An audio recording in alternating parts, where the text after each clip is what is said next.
One of the big questions in the church now is the liturgical question, which of course here at the fraternity we're Sure. very, very interested in. But how did that figure? Like when you came back, and were you interested in tradition all of a sudden, or did it come gradually? How did that work? Right, that's a good question. So after listening to Peterson and sort of getting at least a general understanding of, okay, maybe this Christian thing is important, I should look more into it, I sort of had that question that I think a lot of people who listen to Peterson do, where it's, what Christian denomination do I go to now? Like, where do I start? And honestly, I didn't really want to do the Catholic thing just because I was raised that way and it didn't offer me much. So I kind of looked around and sort of, got into the arguments from each denomination, if you will. And the whole tradition thing really appealed to me. I mean, it seems like with Protestants, you don't have a source of your doctrines, your dogmas. It's more just like, well, you do whatever you want, and nothing's really true, or this guy in the year 1600 said this thing, and then we're going to follow this, except a bunch of us don't. And the notion that that Christ or something divine created this church, and they've held dogmas for 2,000 years and have never changed them, was appealing. It's okay, this thing is actually true. It's objectively true. It's not based on how I feel about it. It's not based on how you feel about it. It's true because God came down to earth and set up his church and held those dogmas, and they've been maintained by the church for forever, 2,000 years, if you will. So that was really appealing.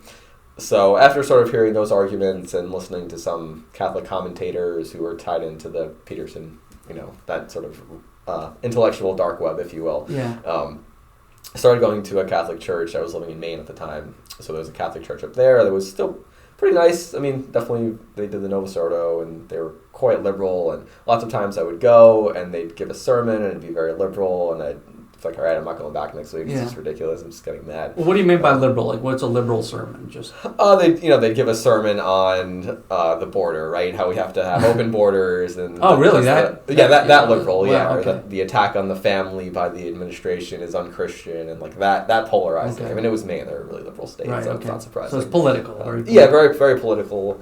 And again, not much to really offer someone. It's like, I don't agree with that politically, and okay, like the media tells me that all the time. Why would I come here? Right. And at the time, actually, when I started going, I was still not, I wouldn't say I had faith yet. It was still like, I would go and listen to, scripture readings and sort of interpret that through the Peterson lens, if you will. And I remember they were sort of selling olive wood crosses from Jerusalem outside of the church. And I was like, oh, I should get a cross. So I'm standing in line, and a couple women behind me talking. And, they're saying, oh, wow, like, this wood and the things in the wood came from the Holy Land, like where Christ walked around 2,000 years ago. In the back of my head, I was like, oh, like those people still think Christ was a real person. Like I still had that, like that Peterson conception of it's just this myth that, it's the important true myth, but it's the one that, it still had that idea in my head. Right. So I still didn't really have the faith yet.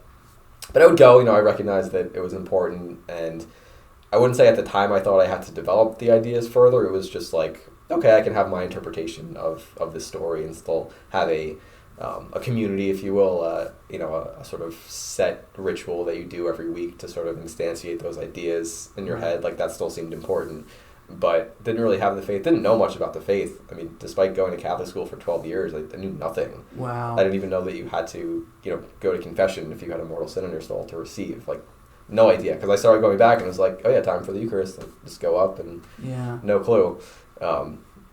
Just didn't know what... The failure of catechesis, I think. Total fail. I mean, not to insult the school I went to, but they'd have like gym teachers who were in their 20s teach theology just as a way to fill out their schedule. I mean, they didn't have anyone who was solid in the faith, unfortunately. And I think if we might have had one sort of a little bit more orthodox teacher, and they would be just absolutely raked across the coals if they brought up anything challenging on doctrine, or by the kids, really. I mean, the kids would sort of revolt in the classes. Just because their parents weren't teaching them that. They never heard that before. So as I went back and still didn't really have the faith and was started attending this Novus Ordo church, it seemed like it was still important to go, but it didn't really draw me yet. I wasn't fully there. But I would go. I'd still go every week and, get mad at a sermon and then not go for a couple of weeks and then kind of go back, but still didn't quite know what I was doing. So I went down to D.C. to sort of do an interview process for something. And while I was down there, just sort of randomly was like, oh, well, I've heard people talking about the Latin Mass, so maybe I should see if they have one down here. I think it was, again, a Catholic commentator who I was sort of starting to listen to just to kind of understand the Catholic thing more. Right. Michael Voris. Just, okay, I know yeah, it's polarizing, but I was listening to him. And he had mentioned the Latin Mass, and I was like, the Latin Mass, what's that? Like, I guess I knew that they used to do the Mass in Latin, but... like, it wasn't even registering. No, not at all. Like, as a historical... Oh, no, yeah, I don't think they ever talked about it when Wow. I grew up. I mean, they might have... I think I might have known that the Mass was in Latin, but I think I just pictured it as the Novus Ordo with Latin as your... Right. Like, there was no ad orientem, like, no different structure, just like the... It's funny, because in my generation, it seemed like they were still fighting that battle, so they were telling us how bad it was. Oh, really? So, the priest had his back to the people. Like, and right. we'd be like, why would he do that? Yeah. But it sounds like by your generation, like, the battle was already won, it's over, it's done, it's gone, thank goodness. Oh, yeah, kids have no idea about it, so we don't have to argue for it anymore. It's just they know. They don't want to hear Latin. It's a dead language. So, yeah, that's funny. They were still kind of instilling that in you guys when you were younger. Yeah. So, so you hear about it for the first time, and now... Yep. So I'm in D.C. because I was in Maine, and there was a Latin Mass maybe about an hour and a half south of me, which I actually started going to after going to it for the first time in D.C. Okay. But anyway, so I was down there, and I was there on a Sunday, and I thought, hey, maybe I'll go check out this Latin Mass thing. Don't quite know what to expect, but I'm just going to go do it and see how it is. So I went, and it kind of blew me away in a couple different ways. So initially, as I walked out of there, I was like, what was that? Like, I know people are kneeling at these random times, like, didn't understand anything, didn't have a missal. But the thing that absolutely floored me was the sermon. So it was I think it was St. Mary's in D.C. Right. Old Chinatown. Yeah. I think they're diocesan, I think, right? I don't. I've been there, but I don't remember. Okay, Pat Buchanan went to that Mass. I think it really? still does. I don't know. Okay, that's interesting. Yeah. But the priest gave a sermon on Marxism and communism and all these ideologies. I was like, okay, this is bizarre, because it totally spoke to me. It was like, yeah, this is absolutely what I'm just coming out of, and he totally drove it home on talking about why these things were wrong, and how they didn't understand the nature of man, and how people flock to them because of these sort of social questions and these questions on meaning and human nature. And it was incredible. I mean, I'd never heard a sermon like that. Wow. It's like, this is relatable. It speaks to something in my life. Like, it talks of the faith. It's like, well, what is this? So that was really great. The liturgy, I just had no idea about. I was just like, all right, that's really weird. But it stuck out to me because it was something you don't see every day. I mean, it offered something that the world didn't offer. I mean, it was beautiful. It was reverent. People there actually seemed like they believed what they were. Right. Did you have a sense of the antiquity of it when you were watching it, or? Yeah, absolutely. I mean, it felt old. They people with the chapel veils on, and like an old dead language being chanted. Right. Just like, I felt like I kind of stepped back in time as I went in Chinatown. It was really bizarre, but I kind of loved it. I mean, I'm a pretty traditional guy, so hearing that, and it was beautiful. And especially seeing the people being really devoted. I think that's actually really what got me interested, because, again, growing up, you're with people in Mass, and I think those Pew studies came out where it's like 70% of Catholics don't believe in the real presence. Most of them divorce, abort, contracept, live with their spouses all at the same rate as non-Catholics. So most of them don't really have the faith, or don't allow the faith to actually transform their lives. Or it's like, these people, like, you could tell, like, they were...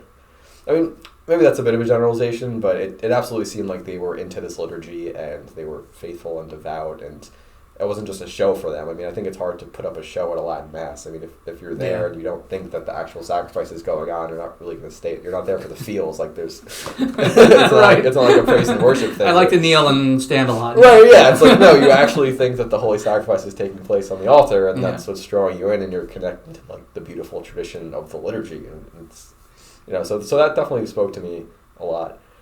So as I left D.C. and went back to Maine, I was still about an hour and a half away from the Latin Mass in the state, and I would just start commute every Sunday. I would just drive down an hour and a half, hour and a half each way, and loved it. It was absolutely beautiful. It was an old basilica, and it was not quite as crowded as the one I was in D.C. It was kind of sparse with people, but they had chant, and the music was beautiful, and the priest was solid. Definitely, he was an Eastern priest who they got to say the Latin Mass. Oh, wow.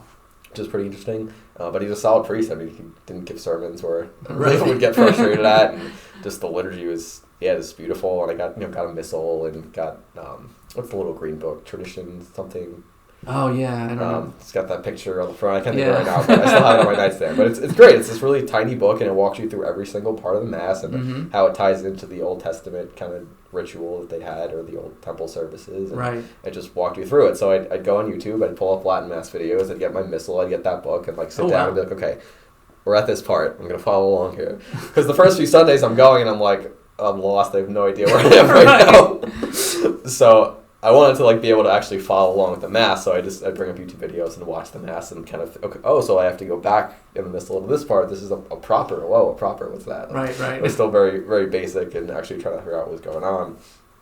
And then just, really spent the next, I guess I'm still doing it, but spent the next months, years actually learning the faith, listening to really solid Catholic podcasters who actually taught the faith and really explained things. And I guess as I was anyway, so as I got back to Maine, I was like, okay, I have to do this confession thing.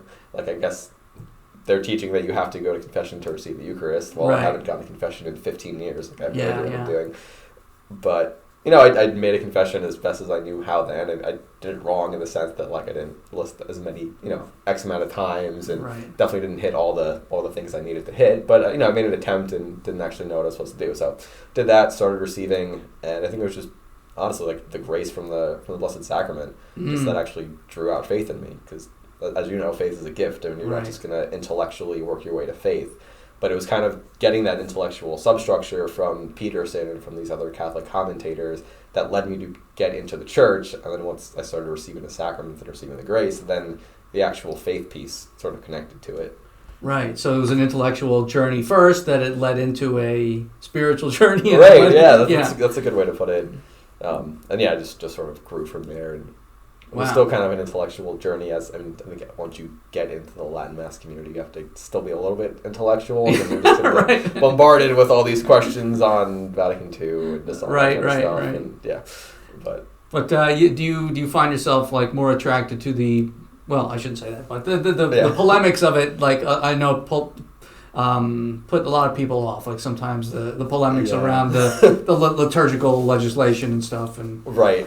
I definitely was attracted to that at first because I'm Italian. I like arguing, especially on things. I wouldn't know anything about that. Oh no, definitely not. So that was definitely appealing at first. Now I've definitely moved away from that. I think you kind of have to live a. Well, there are two ways to do it. There are people who are in that fight that are really good at it and actually have those debates because they need to be had. And then there are kind of like young internet trads who just like arguing with people, and some of that I think's a little bit reactionary in the sense of, we've grown up our whole lives never hearing truth. So you hear someone give you truth and it blows your mind. I mean, especially someone just speaking with authority that like, no, this thing is true. Like, that's crazy. I've never heard that truth. Like, what is that? I've never heard that before.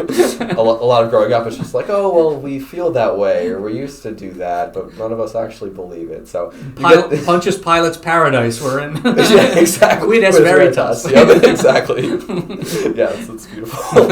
But yeah, so I'd kind of be drawn to that more polemical, just like drag out debate kind of thing, just for that reason. And I think some people are turned off by that, and heaven knows that some of us are a little bit too over eager in that. But really, it's about fundamentally just growing in the faith. It's just, It's just living your faith deeply. And I know as I have kids, just passing on theology and the church to them, and the calendar. It's just such a rich thing to experience in the calendar. I mean, did the calendar strike you when you? I think the concept of the liturgical calendar really struck me because you kind of have the secular liturgical calendar, right? Like you have, May is this month and June is this month. Right. So you'd have that. I saw that in the church and was like, oh, okay, you actually do things on certain days. Like, this is great. And even so, the concept of like Sundays as a day that is holy, as kind of the new Sabbath that you have a big meal around. It's like.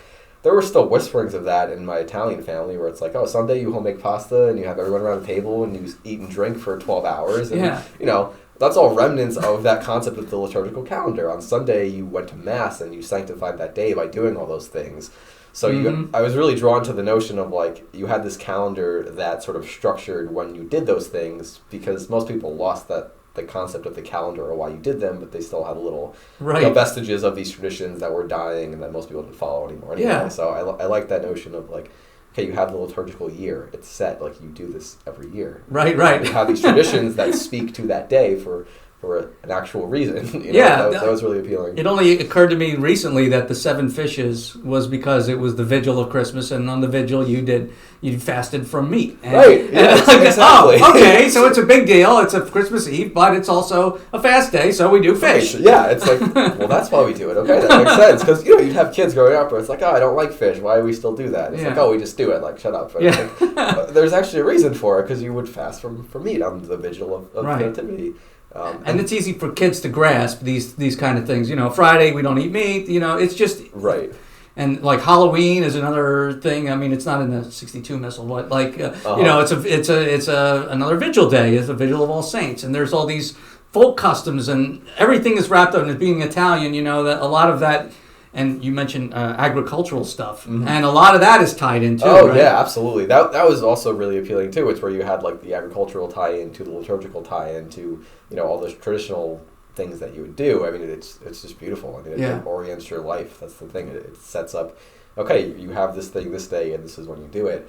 And one aspect from that I always find interesting is you have all these leftists talking about, people work too much and we should have 10-hour work weeks or whatever. And it's like, oh, let's go back to the Middle Ages where you actually didn't work on first-class feasts and you had, your entire society was structured around the liturgical year. Right. And your employers had responsibilities to allow you time off to celebrate those feast days. And I believe that's where the term red letter day came from, was that, when it was a red letter day in the liturgical calendar, that was a feast day. So. Oh, wow. I didn't know that. That's really cool. Yeah. Yeah. That's totally interesting. I didn't know that. So back to the agricultural stuff. We have the rogation days, and specifically for planting. And I find it odd that in the 60s when we jettisoned the old calendar that we lost the Ember Days, which you would think we're all about the earth, we're all about celebrating the seasons and everything. And did the Ember Days strike you when you first heard about them? Or? They did, because I never heard about them. It's like, what are these things that you do 4 times a year? I mean, it's like I've never heard. What are the Ember Days, just for people's? So they occur 4 times a year, and I can correct me if I'm wrong, but they're sort of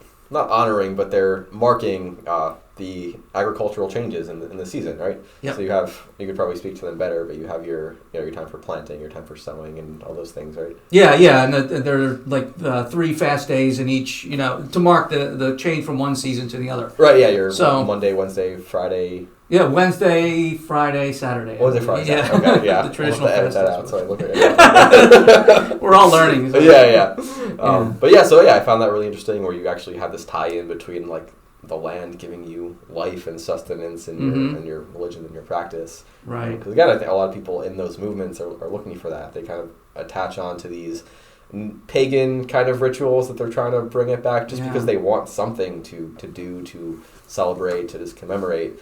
So they kind of do these, and I was there too, you kind of LARP these pagan traditions. And it's like, oh, I think this is what they used to do, so let's do this. Because I need some kind of ritual in my life to orient it, and it's a big deal. This food's giving you life, and you should kind of at least ritualize that with something that's important. Right. I remember looking up online, Googling home altar, and most of them were pagan. Oh yeah. And I'm absolutely. Well, okay, but we do that. Right. And I think there's been a sort of weird, evangelical sort of pagan alliance to get rid of a lot of these old folklory Catholic customs that started from Henry VIII. Right. They were just grounded in just the people just expressing their their religion just naturally. Right. Yeah, I think that's a really great point. I think that's what a lot of kids see missing in their parents. That if they're in Catholic school, how all the parents in their community are practicing. They're not doing any of those things. They don't have. It's not influencing their lives. Maybe they're praying before meals, but most likely not. I mean, they're probably just going to mass a couple times a year, and kids can't attach to that. They need that entire home life, that community life. And going back to your previous question, where you were talking about the polemics and debating, that was actually the thing that got me out of that, was finding a community. So it's the fraternity parish in Allentown, where I moved down to, and actually finding a community of people who had the faith and who you could be around and talk to, and I think that's what some of the reactionary internet trads are looking for. It's I just want to talk about these things, and I don't have a community because the Latin Mass is kind of sparse, and there aren't that many. All the fraternity parishes are excellent, but outside of that, if you're in a place without a fraternity parish, you're kind of out of an element and don't have a real community. Right. So St. Stephen's has been excellent for that, where you're seeing all these families that all have these traditions that are coming together, that actually have the faith, that do things together, that have processions, and I mean, it's just and beautiful. The kids are involved like heavily. Oh yeah, absolutely. The kids are always around. I mean, we have to turn away kids to altar serve, which is growing up as like, never wants altar serve. Like what? That's weird. So yeah, we have all these kids doing these things. So many babies in the parish too. I mean, and we've grown tremendously in the past couple of years, and so it's beautiful. You're just seeing this. I hate to use the word vibrant faith community because a lot of, but I mean honestly that's what it is. You have these Catholics who actually have it affect their lives and derive their meaning from it, and you can see it in the community. It's just beautiful. Thank you for joining us for the podcast. Like and subscribe to Te Iji Tour so that you can hear additional talks and interviews from the North American headquarters of the Priestly Fraternity of St. Peter. May God bless you.